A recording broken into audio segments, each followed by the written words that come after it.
केंद्रीय अर्थमंत्री निर्मला सीतारामन देशाचा अर्थसंकल्प सादर करतायत। देशामध्ये बहुसंख्येने असणारे शेतकरी मोठ्या प्रमाणामध्ये चिंतातूर आहेत।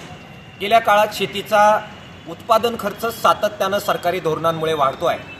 दुसऱ्या बाजूला शेतीमालाचे भाव सरकारी हस्तक्षेपातून पाडले जात आहेत आणि तिसऱ्या बाजूला नैसर्गिक आपत्तीमध्ये शेतीमालाच्या नुकसानीच्या बद्दल जे संरक्षण पीक विम्यातून मिळायला पाहिजे ते शेतकऱ्यांना मिळत नाही। त्यामुळे शेतकरी मोठ्या प्रमाणामध्ये संकटग्रस्त होताना दिसतायत, आत्महत्या करतायत। अर्थसंकल्पाच्या पार्श्वभूमीवर खताची सबसिडी मोठ्या प्रमाणामध्ये वाढवण्याची आवश्यकता आहे। गेल्या काळामध्ये ती कमी करण्यात आली आणि त्यामुळे शेतीमालाच्या उत्पादन खर्चावर मोठा वाईट परिणाम झाला।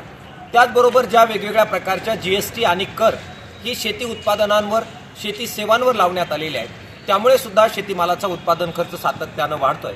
येत्या अर्थसंकल्पामध्ये त्याबाबत सुधारणा करण्याची आणि शेतीला एक प्रकारे करमुक्त शेती साधनं आणि शेती आदानं पुरवण्याची आवश्यकता आहे, ती व्हावी यासाठीची मागणी किसान सभेच्या वतीने आम्ही करतोय।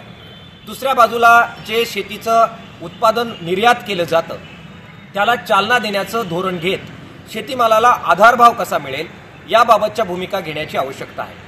गेल्या काळामध्ये शेतीच्या वेगवेगळ्या शेतीविरोधी धोरणांमुळे शेतकरी कर्जबाजारी झालेले आहेत। उद्योगपतींना 13 लाख कोटी रुपयाची कर्जमाफी नजीकच्या काळामध्ये या सरकारनं दिली। शेतकऱ्यांना मात्र कर्जमाफीबद्दल हे सरकार काहीही बोललेलं नाही।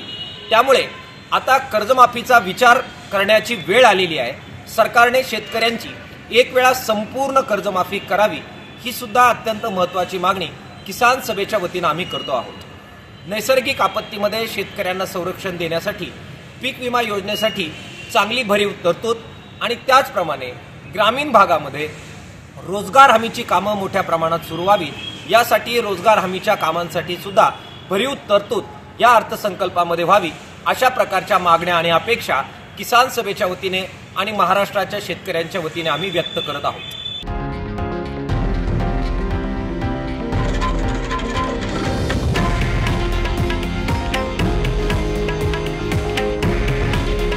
हे आहे देशातील नंबर 1 न्यूज नेटवर्क आणि आपण पाहत आहात TV9 मराठी।